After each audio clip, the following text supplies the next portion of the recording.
వచ్చేసింది ఆది శ్రావణం షాపింగ్ అంతటికి అతిపెద్ద కేజీ సేల్ తో పాటు up to 61% of 1+1 offers, combo offers ఇంకా మరెన్నో. CMR shopping mall. బిహార్ రాజకీయాల్లో ప్రశాంత్ కిషోర్ కొత్త అధ్యాయం మొదలైంది. బాంకీపూర్ ఉప ఎన్నికలో ఘన విజయం సాధించిన జనసురాజ్ పార్టీ అధినేత తొలిసారి ఎమ్మెల్యేగా అసెంబ్లీలో అడుగుపెట్టబోతున్నారు. ఇప్పటివరకు సభలలో, మీడియా సమావేశాల్లో సీఎం సమ్రాట్ చౌదరిపై విమర్శలు చేసిన పీకే ఇకపై నేరుగా అసెంబ్లీ వేదికగా ప్రభుత్వాన్ని నిలదీయబోతున్నారు. దీంతో బిహార్ రాజకీయాలు మరింత ఆసక్తికరంగా మారనున్నాయి. బాంకీపూర్ ఉప ఎన్నికలో విజయం సాధించడం తరువాత ప్రశాంత్ కిషోర్ కు కేవలం ఎమ్మెల్యే హోదానే కాదు, బీహార్ అసెంబ్లీలో అధికారాన్ని ప్రశ్నించే వేదిక కూడా దక్కింది.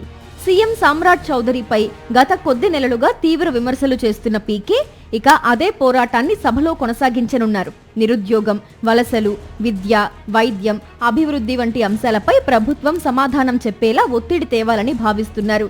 రాజకీయ వ్యూహకర్తగా దేశవ్యాప్తంగా గుర్తింపు పొందిన ప్రశాంత్ కిషోర్ ఇప్పుడు రాజకీయ నాయకుడిగా తనదైన ముద్ర వేయాలని చూస్తున్నారు.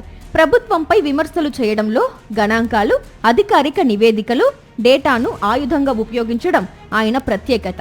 అదే శైలిని అసెంబ్లీలోనూ కొనసాగిస్తూ ప్రభుత్వాన్ని ఇరుకున పెట్టే ప్రయత్నం చేస్తున్నారు. कि उस व्यक्ति का जो चाल चरित्र चेहरा है उसको लेकर बिहार के लोग कंफर्टेबल नहीं है। जिस जंगल राज के खिलाफ आपने वोट लिया था, उसी जंगल राज के एक व्यक्ति को अगर आप भगवा रंग का चादर उड़ाकर बैठा दीजिएगा कुर्सी पर, तो लोगों को वो मंजूर नहीं है। इसीलिए लोगों ने भाजपा के खिलाफ वोट दिया है. సీఎం సమ్రాట్ చౌదరిపై ప్రశాంత్ కిషోర్ అనేక ఆరోపణలు చేశారు. 1995 తారాపూర్ హింస కేసు, 1999 షిల్సీ గౌతమ్ హత్య కేసులపై పలుమార్లు ప్రశ్నలు లేవనెత్తారు. సమ్రాట్ చౌదరి వయస్సు, ఎన్నికల అఫిడవిట్లోని వివరాలపైన సందేహాలు వ్యక్తం చేశారు. అయితే ఈ ఆరోపణలపై సీఎం సమ్రాట్ చౌదరి వివరంగా స్పందించలేదు. బీజేపీ మాత్రం ఇవన్నీ రాజకీయ ప్రేరేపిత ఆరోపణలేనని కొట్టిపారేస్తోంది. ప్రశాంత్ కిషోర్ విమర్శలు కేవలం బీజేపీకే పరిమితం కాలేదు. ఆర్జేడీ నేత తేజస్వి యాదవ్ పై కూడా విద్యార్హతల అంశాన్ని ప్రస్తావిస్తూ విమర్శలు చేశారు.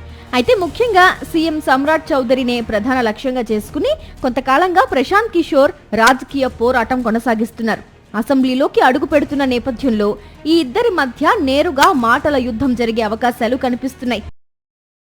మరిన్ని అప్డేట్స్ కోసం ఛానల్ ను సబ్స్క్రైబ్ చేయండి. నోటిఫికేషన్స్ కోసం బెల్ ఐకాన్ పై క్లిక్ చేయండి.